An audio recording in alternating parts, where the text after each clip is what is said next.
So a little over a week ago, I decided to do a little rant on the Raw Women's Division, and it seemed like it worked very well. And then it came to myself, it's like, what got me a lot of views back in the day? Ranting. Because apparently a lot of people, like, not just myself, but other people, whine, bitch, and complain. So you know what? I'm going to whine, bitch, and complain. And as you could probably guess by looking at the title, you can probably already know what I'm going to talk about. The Cruiserweights. What a waste of time. Okay. Now I know people are going to immediately hate me for this because they're like, oh, how dare you disrespect Rich Swann? How dare you disrespect Cedric Alexander? How dare you disrespect TJ Perkins? It's keyboard warriors at its finest. Now, the thing is, I used to be a fan of the Cruiserweights back like 13 years ago when you had guys like Shannon Moore. You had guys like Matt Hardy, version 1. Yeah, before the whole delete. See, Matt Hardy can make gimmicks good. Version 1, delete. I mean, come on. You had Rey Mysterio, who I was never really a big fan of. I know a lot of kids did. You know, I was a kid, obviously. I was 13 years old, 12, 13, so I was still technically a kid. I was never into Rey Mysterio. I'm sorry, that's just me.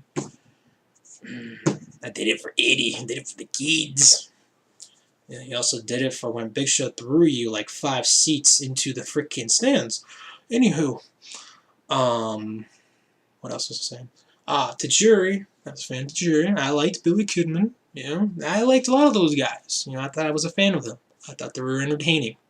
They all had character. They all had storylines. They all put on interesting matches. They were fun. Even Chavito. Ooh, Chavo. Yeah, he even did, even though one can argue not just now, but throughout his career, Chavo Guerrero has leached off of his own late great uncle.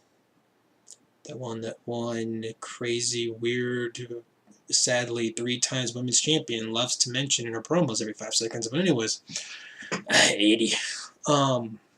But the Cruiserweights are boring. This generation of Cruiserweights, boring. I'm sorry. When you're supposed to have Raw exclusive Cruiserweights on the next show, the very next night, they have their own show, 205 Live, which to me is literally a poor excuse of saying, LOL, SmackDown is now 3 hours. Because even though all the other superstars, you know, guys and the girls are basically packing or already have left the freaking arena, just like half and not most of the audience,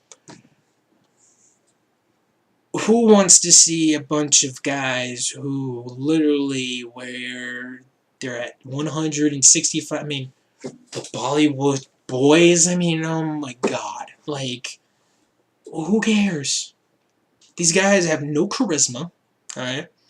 And I'm not just talking about 205 Live, I'm also talking about Raw, and then, you know, whenever Raw has like their pay-per-views or whatever. They have no charisma, they have no storylines, they have no reasons for you to care about the character itself. They have no reason for you to care about the matches itself. So it's like if you miss a match, it's not like, oh, I missed a Cruiserweight match. What shall I do? No. You missed it, you're like, okay, no big deal. You know? There's no reason for you to care about these individuals. It is not like me, I'm just completely disowning them. I'm sure they work very hard. I'm sure they do their best. It's great.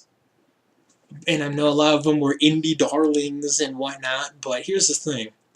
When I was 12 years old, I didn't even know there was an indie promotions already.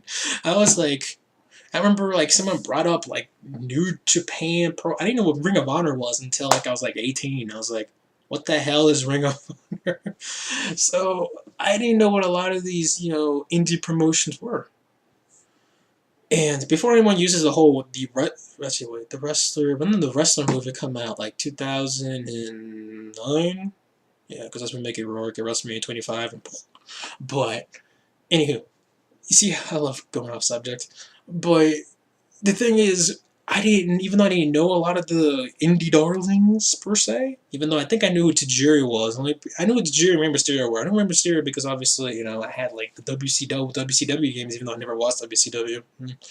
And same with ECW. I never really watched ECW, but I had an ECW. I think it was Hardcore. What was it Revolution? I think it was. I think it's 64. I remember having that. I remember seeing Tajiri on there. I was like, and then obviously later on seeing him in WWE, I was like, oh, I remember him. But at least with those guys, I eventually started to care about them because they had storylines, they had characters, the matches were entertaining, and, at least they all showed some sign of charisma for the most part. These guys do not show a slight of charisma whatsoever. Their matches are boring as hell. When I think of Cruiserweights, I think of high-flying action. There is a storyline behind it. There are characters involved. And it's just a spectacle you could see only there. You know what I mean? Here it's like drop toe holds, arm bars, might do one flip. Again, I hate to repeat myself, but no storylines for you to care, and no character development for you to care about the individual or individuals in the match. Why should I care? I know I don't care. When they're shown live on Raw, the crowd is completely dead. You can make fun of the women's revolution all you want. At least they might show some pop and some reaction to the likes of Charlotte, Sasha, Bayley. Once in a blue moon, she'll be out there, and like Nia Jax saying that her theme song that she's not like most girls. At least you might get a tad bit of a reaction there with all of them. Freaking TJ Perkins comes out with this freaking Game Boy Color Pokemon, Pikachu edition, battle music. Gets no reaction. Alright, I get it. Like, what's his character? I'm a gamer. Ooh. So it's like most of the world. Seriously. I'm a gamer. Cool. Like, what? Brian Kendrick. I'm the man with the plan. Like, what are these guys' characters? They don't tell you. You're supposed to guess. And I get it, it's not necessarily their fault. Meaning the individuals, the wrestlers, the superstars. It's not their fault. I'm not saying it's their fault. Obviously, it's mainly WWE's fault for not caring, for not giving them a storyline, for not giving them character development, for not having them do what they're fully capable of doing. Because at this point, I've said it before, but WWE's kind of at this point, going with these three, high budget version of Ring of Honor.